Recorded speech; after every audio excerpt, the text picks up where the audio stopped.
दो तरह के लोग होते हैं, एक भगवान में आस्था रखने वाले और यानी कि आस्तिक, और आस्था नहीं रखने वाले यानी कि नास्तिक।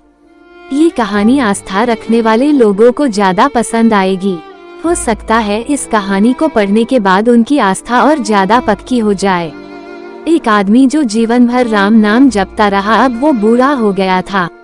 बूढ़ा ही नहीं हुआ था बल्कि इतना कमजोर हो चुका था कि अपनी जगह से बिना किसी सहारे के उठ भी नहीं पाता था। ऐसी स्थिति में भी उसने कभी राम नाम को अपने से अलग नहीं होने दिया। वो पूरा दिन मन में राम नाम लेता रहता। राम नाम की वजह से उसे अपनी तकलीफों को सहन करने की शक्ति मिलती। बूढ़े हो चुके इस आदमी को दो बेटे थे जो उसे नित्य कर्म करने में मदद करते। शुरू में वो बिना कहे ही खुद अपने बूढ़े बाप की सहायता कर दिया करते, फिर धीरे धीरे जब बाप खुद बुलाता तब आते, लेकिन जैसे जैसे वक्त बीतता गया तो वो 2-3 बार पुकारने के बाद भी मुश्किल से आते और कभी कभी रात को ना भी आते।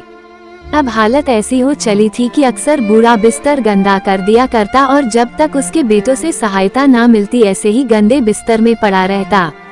बुढ़ापा बढ़ता जा रहा था, उसकी नजरें कमजोर हो चुकी थी। इतनी बदहाली में भी उस आदमी ने राम नाम का साथ नहीं छोड़ा था। एक बार बूढ़े को नित्य क्रम करना था। उसने आवाज लगाई और अगले ही पल किसी ने उसका हाथ बड़ी कोमलता से पकड़ा और उसे नित्य क्रम करवाकर उसके बिस्तर पर लिटा दिया। यह अब रोजाना होने लगा। जब भी बूढ़ा आवाज देता अगले ही पल उसकी मदद करने के लिए कोई आता और उसे उसके सारे काम कराकर वहां से चला जाता। नजर कमजोर हो चुकी थी, देखकर बूढ़ा उसे पहचान नहीं पाता था, लेकिन बूढ़ा जानता था कि यह उसके बेटे नहीं हो सकते और वह स्पर्श भी उनके बेटों का नहीं था। एक दिन जब बूढ़े आदमी ने अपने नित्य क्रिया करने के लिए अपने बेटों से मदद मांगी तब अगले ही पल उसे फिर से वही मुलायम वाला स्पर्श महसूस हुआ। सारा काम खत्म करने के बाद बूढ़े आदमी ने उस व्यक्ति का हाथ पकड़ लिया और उससे पूछा, सच सच बताओ आखिर तुम हो कौन? तुम मेरे बेटे तो नहीं हो सकते। बूढ़े के सवाल के साथ उसके कमरे में बहुत तेज रोशनी हुई और प्रभु ने अपने दिव्य अवतार में वहां पर दर्शन दिए। किसी भी वस्तु को बड़ी मुश्किल से देख पाता था, वही बूढ़ा भगवान के दिव्य रूप को स्पष्ट रूप से देखने में समर्थ हो गया।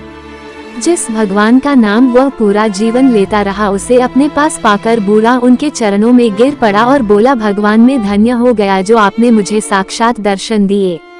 लेकिन भगवान मैं बहुत शर्मिंदा हूँ क्योंकि मैंने आपसे मेरे नित्य क्रम करवाए।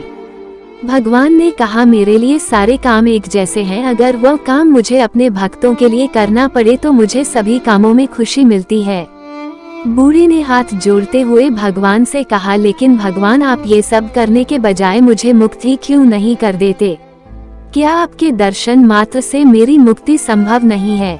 ये सब प्रारब्ध की वजह से है। तुम्हारा प्रारब्ध बहुत कठिन है।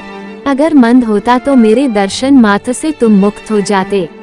मैं चाहूँ तो तुम्हें अभी मुक्त कर सकता हूँ, लेकिन फिर अगले जन्म में तुम्हें प्रारब्ध को भोगने के लिए आना पड़ेगा, इसलिए मैं तुम्हें खुद तुम्हारा प्रारब्ध काटकर मुक्त करवाने के लिए सहायता कर रहा हूँ। भगवान ने कहा। इतना बोलकर भगवान वहाँ से अंतर्धान हो गए। कुछ महीने और काफी तकलीफ भोगने के बाद आखिरकार उस बूढ़े आदमी को मुक्ति मिली। आशा करती हूँगी कि आपको ये कहानी पसंद आई होगी। इस कहानी पर आपकी क्या राय है कमेंट करके जरूर बताइए। कहानी पसंद आई हो तो लाइक और शेयर करना बिल्कुल ना भूलिए। चैनल पर नए हो तो चैनल को सब्सक्राइब जरूर कीजिए। कहानी सुनने के लिए आपका बहुत बहुत धन्यवाद।